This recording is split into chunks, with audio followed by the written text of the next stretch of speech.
नमस्कार, मैं मेघा हिंदुस्तानी स्वागत करती हूं आपका माटी के लाल पर। दिल्ली की सियासत चुनाव से पहले ही गर्मा उठी है। अरविंद केजरीवाल पर एक लिक्विड फेंका जाता है और उस लिक्विड को आम आदमी पार्टी एसिड बताती है, स्प्रिंट बताती है। ये दावा करती है कि भारतीय जनता पार्टी चुनाव जीत नहीं सकती दिल्ली में और लिहाजा अरविंद केजरीवाल पर हमला करके अरविंद केजरीवाल दिल्ली के पूर्व मुख्यमंत्री को जान से मार डालना चाहती है। अब ऐसे में सवाल खड़े हो उठते हैं कि आम आदमी पार्टी, संजय सिंह, तमाम नेता जो बयान दे रहे हैं, दावा कर रहे हैं, उनके दावों में कितनी गंभीरता है और कितना दम है। इसको समझने के लिए पहले हमें जानना होगा कि आखिर अरविंद केजरीवाल पर क्या फेंका गया। अरविंद केजरीवाल पर एक तरल पदार्थ फेंका गया। आम आदमी पार्टी की तरफ से हालांकि इसे एसिड बताया गया, स्प्रिंट बताया गया, लेकिन भारतीय जनता पार्टी, खास तौर पर मनोज तिवारी, ये दावा कर रहे हैं कि भारतीय जनता पार्टी इस प्रकार से किसी भी पार्टी या खासतौर पर अरविंद केजरीवाल को मारने की कोई भी मंशा नहीं रखती है। और मनोज तिवारी का यह भी कहना है कि अरविंद केजरीवाल हमेशा नाटकीय तरीके से ये सब गठित या गठन और इस तरीके से चीजें खुद करते हैं और बाद में दोष भारतीय जनता पार्टी को दे देते हैं। मनोज तिवारी कहते हैं कि वीडियो में साफ देखा जा सकता है कि वो स्प्रिंट नहीं, एसिड नहीं, बल्कि नॉर्मल पानी का लिक्विड है। आपको बता दूं कि अरविंद केजरीवाल पर ये पहला हमला नहीं है। इससे पहले कभी अरविंद केजरीवाल पर स्याही का प्रयोग किया गया है, तो कभी चप्पल जूतों से भी उन्हें जो है मारा गया है। ऐसे में सवाल उठता है कि क्या अरविंद केजरीवाल जो दावा कर रहे हैं वो सच है? इसे गंभीरता से लेना चाहिए। दोस्तों, मैं आपको बता दूं कि दिल्ली में चुनाव अब नजदीक है। अरविंद केजरीवाल ईडी, सीबीआई पर उनकी जो रेड लगी थी उसकी वजह से वो जेल में गए थे। क्लीन चिट मिलने के बाद अभी जो है वो बेल पर वापस भी आ गए हैं। केस में बेल नहीं मिली है, केस में मिल गई है और जनता की अदालत करते हुए वो जनता से अपने बेगुनाही का सबूत और प्रमाण दे रहे हैं और मांग रहे हैं। बेगुनाही साबित करने के लिए वो जनता से ही इमोशनल अपील कर रहे हैं। वहीं दूसरी तरफ आतिशी मार्लिना को दिल्ली का नया मुख्यमंत्री बना दिया गया है। देखिए, संभावना ये भी बताई जा रही है कि अरविंद केजरीवाल इस तरीके की चीजें करते भी आए हैं, लेकिन क्या भारतीय जनता पार्टी पर जो आरोप लगाए गए हैं वो बेबुनियाद हो सकते हैं?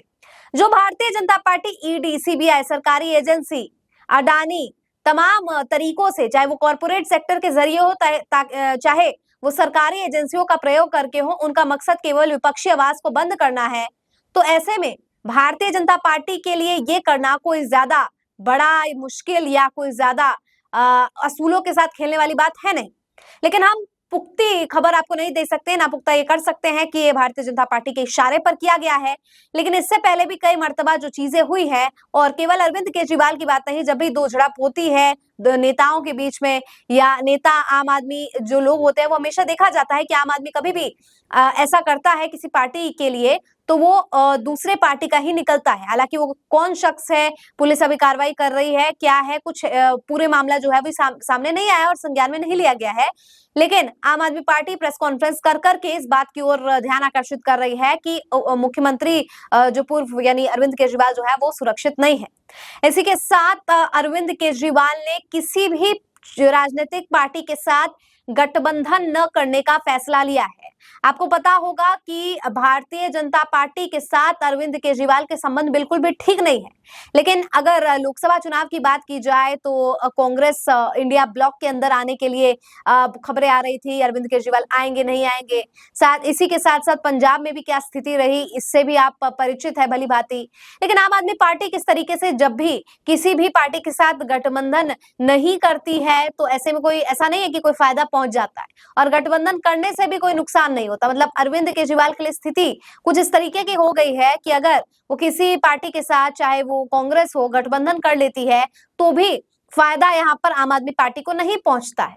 शायद इन्हीं सब कारणों को मद्देनजर रखते हुए अब अरविंद केजरीवाल ने फैसला कर लिया है कि वो दिल्ली के विधानसभा चुनाव में अकेले दम पर, अपने बलबूते पर सभी सीटों पर चुनाव लड़ेंगे और इसके लिए वो किसी भी गठबंधन का हिस्सा नहीं बनने वाली। अभी आगे आने वाला वक्त बताएगा कि अरविंद केजरीवाल ने जो ये हुंकार लगाई है, आतिशी मार्लेना और तमाम मनीष सिसोदिया से लेकर संजय सिंह, तमाम जो बड़े दिग्गज नेता हैं आम आदमी पार्टी के, वो इस बात को आश्वासित कर रहे हैं, कह रहे हैं कि कैसे वो हमेशा एक सिंपैथी कार्ड खेलकर जनता को इमोशनली अपील करते हैं, इंटेलेक्चुअल की जगह, यानी मानसिक तौर पर लोगों से जुड़ने की जगह भावनात्मक पूर्ण जुड़ते हैं, ताकि दिल्ली वासी का एक सॉफ्ट कॉर्नर अरविंद केजरीवाल के प्रति हो और ये अटैक्स के नाम पर जो है अरविंद केजरीवाल को वोट दे दिया जाए। लेकिन दोस्तों, अरविंद केजरीवाल की अगर मैं आपको बात बताऊं, अभी भी ग्राउंड रिपोर्टिंग करते वक्त अगर आप पूछेंगे लोगों से, लोग कहते हैं कि शीला दीक्षित के समय, कांग्रेस के समय काफी बेहतर दिल्ली था। दिल्ली की हालात अभी भी कोई अच्छे हैं नहीं। जब बारिश हुए थे तो आपने देखा था कि कैसे सेंटर और स्टेट का कॉन्फ्लिक्ट होता है। अरविंद केजरीवाल बहुत आसानी से कह देते हैं कि एलजी जो है वो हर चीज के लिए जिम्मेदार है। हालांकि जाहिर तौर पर एलजी भी कोई साफ सुथरा या दूध का दूल्हा है नहीं, लेकिन ये हमेशा राजनीति करने से ही दोनों पार्टियां कभी भी परहेज नहीं करती, और चाहे आम आदमी पार्टी हो, भारतीय जनता पार्टी हो, एक ही प्रकार से इमोशनल अपील करके, ब्लेम कार्ड खेलकर, ब्लेम गेम खेलकर चाहती है सत्ता हासिल करना। वहीं दूसरी तरफ अगर कांग्रेस की बात की जाए तो कांग्रेस चुनावी मुद्दों पर लड़ती है और एक ऐसा माहौल बनाती है जिससे देश में लोगों को जो है विकास की ओर लोग बढ़े, देश बढ़े और समूचा मैनिफेस्टो के जरिए चुनाव लड़ती है।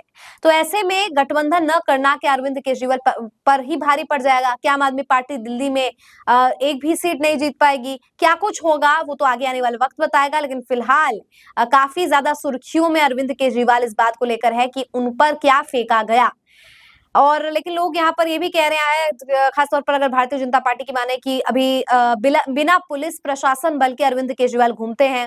हाल फिलहाल में मालवीय नगर इलाका दिल्ली में है, वहां पर अरविंद केजरीवाल बिना किसी सिक्योरिटी, बिना किसी पुलिस प्रशासन के ऐसे ही घूम रहे थे। तो ऐसे में सवाल उठता है कि बिना पुलिस प्रशासन क्यों अरविंद केजरीवाल घूम रहे हैं, और अगर बिना सिक्योरिटी के घूमेंगे तो इस प्रकार की चीजें तो काफी ज्यादा स्वाभाविक हो जाएगी। तो ऐसे में क्या किया जाए, और क्या जानबूझकर अरविंद केजरीवाल लगता है, कमेंट करके बताइए। मुझे दीजिए इजाजत, देखते रहिए माटी के लाल। धन्यवाद।